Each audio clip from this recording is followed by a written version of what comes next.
Hello student, vector class की digital classes के अंदर आप सभी का स्वागत है। वेक्टर क्लास के इस ऑनलाइन प्लेटफॉर्म के अंदर हम पूरा कंप्लीट कोर्स डालने वाले हैं, चाहे वो 8th क्लास हो, 9th class, 10th, 11th, 12th, सबका कंप्लीट और एक हाई क्वालिटी बेस्ड वीडियो डालने वाले हैं। मैं आपको पढ़ाऊँगा 10th क्लास की साइंस और हिंदी मीडियम के अंदर। वैसे हम सभी जानते हैं, मैं इसकी शुरुआत करूंगा बायोलॉजी से करूंगा। बता देता हूं मैं आपको कि क्लास 10th के अंदर जो सबसे पहले जो टॉपिक रहते हैं वो रहते हैं बायो के, जीव विज्ञान के। देन उसके बाद में जो टॉपिक रहेंगे वो रहेंगे आपके रसायन विज्ञान के, केमिस्ट्री के, रासायनिक विज्ञान, और बाकी वाले जो टॉपिक रहेंगे पीछे वाले वो रहेंगे आपके भौतिक विज्ञान के, फिजिक्स के टॉपिक रहेंगे। देन उसके बाद में आएगी एनवायरमेंटल स्टडी, पर्यावरण शिक्षा, पर्यावरण। सबसे पहले हम स्टार्ट करेंगे बायोलॉजी को एकदम बहुत ही शानदार तरीके से। तो मैं सबसे पहले स्टार्ट करते हैं बायोलॉजी को। तो भाई मतलब क्या हो गया इस बायो का? बायो का कहने का मतलब हो गया, ये दो वर्ड से मिलकर बना होता है बायोलॉजी। बायोलॉजी यानी बायो और लॉजी, और लॉजी वर्ड बना है लोगस से, और जिसका मतलब होता है स्टडी करना, अध्ययन करना। और बायो कहने का मतलब होता है जीवित जीव, लिविंग ऑर्गेनिज्म, जीवित जीव। तो जीवित जीवों का अध्ययन करना ही कहलाएगा बायोलॉजी कहलाएगा। बायोलॉजी के अंदर बहुत सारी ब्रांचें होती हैं, लेकिन जो मेनली जो ब्रांच होती हैं बायोलॉजी के अंदर वो होती हैं दो ब्रांचें। एक होती है वनस्पति विज्ञान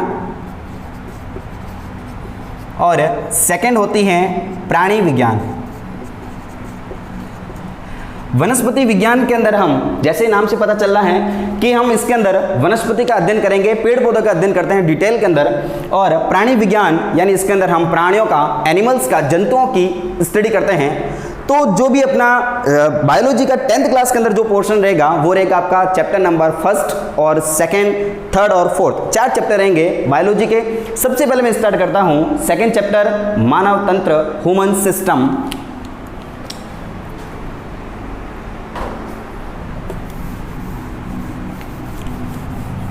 तो सबसे पहले ह्यूमन सिस्टम की बात करते हैं, मानव तंत्र की बात करते हैं। तो भाई मतलब क्या होता है ह्यूमन सिस्टम का?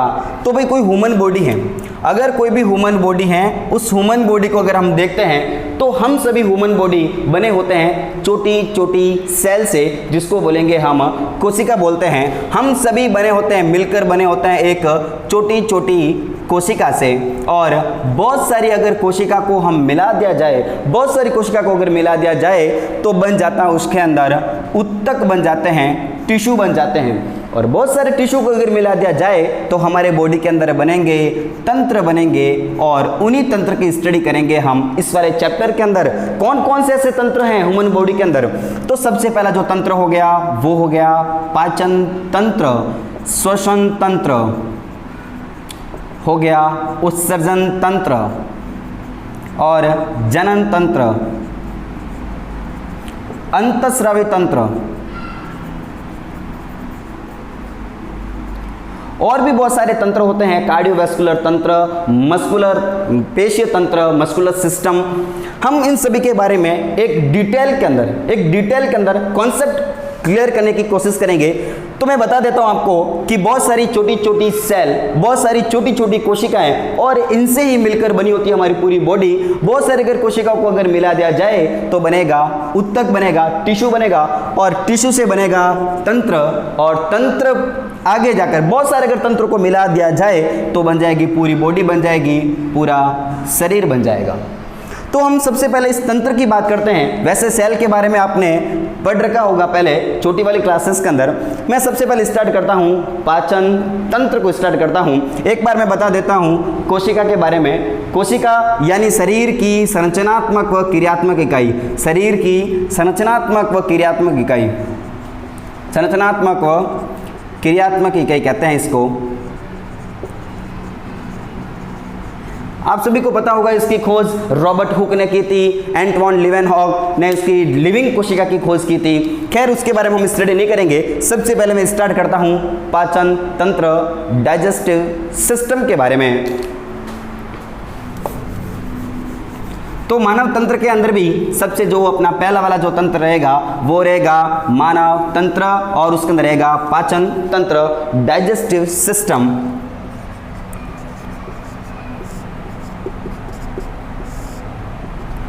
पाचन तंत्र नाम सुनते ही आपको समझ में आ गया होगा कि कहीं न कहीं ये खाने पीने से संबंधित होगा, यानी जो भी हम भोजन करेंगे, जो भी खाना खाएंगे, तो सीधी सीधी बात पूरे कंसेप्ट को अगर हम कवर करने की कोशिश करें तो पाचन का मतलब क्या हो गया। तो सबसे पहले बात करेंगे कि भाई जो हम खाना खाएंगे, जो हम भोजन करेंगे, वो भोजन करते क्यों हैं। तो सीधी सीधी बात हो गई, भोजन करेंगे हम किसके लिए, ऊर्जा के लिए, एनर्जी के लिए। भोजन के अंदर हम क्या क्या करते हैं, भोजन के अंदर किन चीज़ों का हम उपयोग करते हैं। तो भोजन के अंदर हम मेनली उपयोग करेंगे किसका, तो मेनली उपयोग करेंगे हम कार्बोहाइड्रेट का, प्रोटीन का और वसा का, और कुछ मात्रा के अंदर मिनरल्स वगैरह, खनिज लवण, जल। ये सभी हमने संतुलित एक भोजन की परिभाषा को देखते हैं। संतुलित भोजन वह भोजन जिसमें भोजन के सभी पोषक अवयव, कार्बोहाइड्रेट, प्रोटीन, वसा, खनिज लवण, जल, ये सारे अगर मौजूद हैं तो ऐसे भोजन को क्या बोलेंगे, हम संतुलित भोजन बोलेंगे। तो भोजन के अंदर मेनली हम चीजें लेंगे कार्बोहाइड्रेट, प्रोटीन, वसा। इन सभी से अब हम जैसे इसका भोजन करते हैं, जैसे ये भोजन के रूप में अगर ग्रहण करते हैं तो सीधे ही ऊर्जा नहीं बनती, यानी इस भोजन से ऊर्जा बननी ये कोई आसान प्रक्रिया नहीं है। ये एक जटिल प्रोसेस है जिसके अंदर रासायनिक ऊर्जा, कुछ मैकेनिकल ऊर्जा और कुछ एंजाइम इसके अंदर हेल्प करते हैं। तो ये सारे जो मॉलिक्यूल्स होते हैं, ये सारे कंपाउंड होते हैं, वो होते हैं जटिल अणु। ये होते हैं जटिल अणु। तो सबसे पहले क्या करना पड़ेगा, इन जटिल अणुओं को हमें तोड़ना पड़ेगा किसके अंदर, सरल अणुओं के अंदर। सरल अणुओं के अंदर तोड़ेंगे और ये सरल अणु फिर कन्वर्ट हो जाएंगे किसके अंदर, ऊर्जा के अंदर। ठीक है, तो सबसे पहले पाचन की परिभाषा क्या होगी, तो पाचन की परिभाषा होगी जटिल अणु। जटिल अणु कौन कौन से, तो जटिल अणु हो गए कार्बोहाइड्रेट, प्रोटीन और वसा।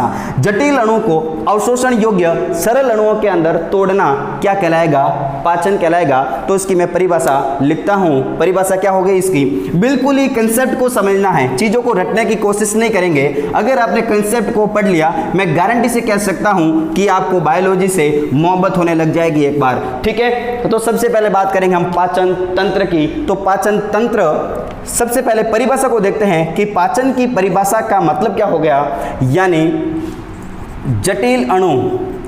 जटिल अणु कौन कौन से भाई, तो जटिल अणु हो गए कौन से, कार्बोहाइड्रेट, प्रोटीन और वसा। इन सभी का, जटिल अणु, कार्बोहाइड्रेट, प्रोटीन और वसा का अवशोषण योग्य सरल अणुओं में रासायनिक ऊर्जा, यांत्रिक ऊर्जा तथा एंजाइमों की सहायता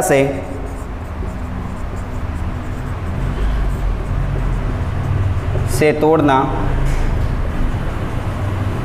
पाचन कहलाता है। ठीक है, बात समझ में आ गई होगी आपको। जटिल अणु, कॉम्प्लेक्स मॉलिक्यूल को अवशोषण योग्य सरल अणुओं के अंदर तोड़ना क्या कहलाएगा, पाचन कहलाएगा। तो जटिल अणु होंगे ये, जटिल अणु का टूटना किसके अंदर, सरल अणुओं के अंदर। सरल अणुओं के अंदर टूटना, और सरल अणु कौन कौन से, जटिल अणु तो हमें बात समझ में आ जाती है कि जटिल अणु तो हो गए प्रोटीन, कार्बोहाइड्रेट, वसा। कार्बोहाइड्रेट, प्रोटीन और वसा, इनका तोड़ना है हमें किसके अंदर, सरल अणुओं के अंदर। सरल अणु कौन कौन से, ग्लूकोज, अमीनो अम्ल और वसीय अम्ल के अंदर। ये सभी सरल अणु चले जाएंगे हमारी सेल के अंदर और एक बहुत ज़्यादा कॉम्प्लेक्स प्रोसेस के दौरान बन जाएगी ऊर्जा। और वही तो हमें चाहिए। हम खाना खाएंगे, वो किसके लिए खाएंगे? एनर्जी के लिए, और हमें ऊर्जा प्राप्त हो जाएगी। तो इसके अंदर तोड़ने में हेल्प किसने की? तो इसको तोड़ने में बहुत सारे एंजाइम हेल्प करते हैं, और इसको तोड़ने में कुछ हमारे पेट के अंदर मौजूद एसिड जो रसायन वो हेल्प करते हैं, और जो हमारे दांत यानी मैकेनिकल एनर्जी, इन सभी की सहायता से तोड़ना क्या कहलाएगा? पाचन कहलाता है। और इससे संबंधित जो तंत्र होगा उसको बोलेंगे हम पाचन तंत्र बोलेंगे।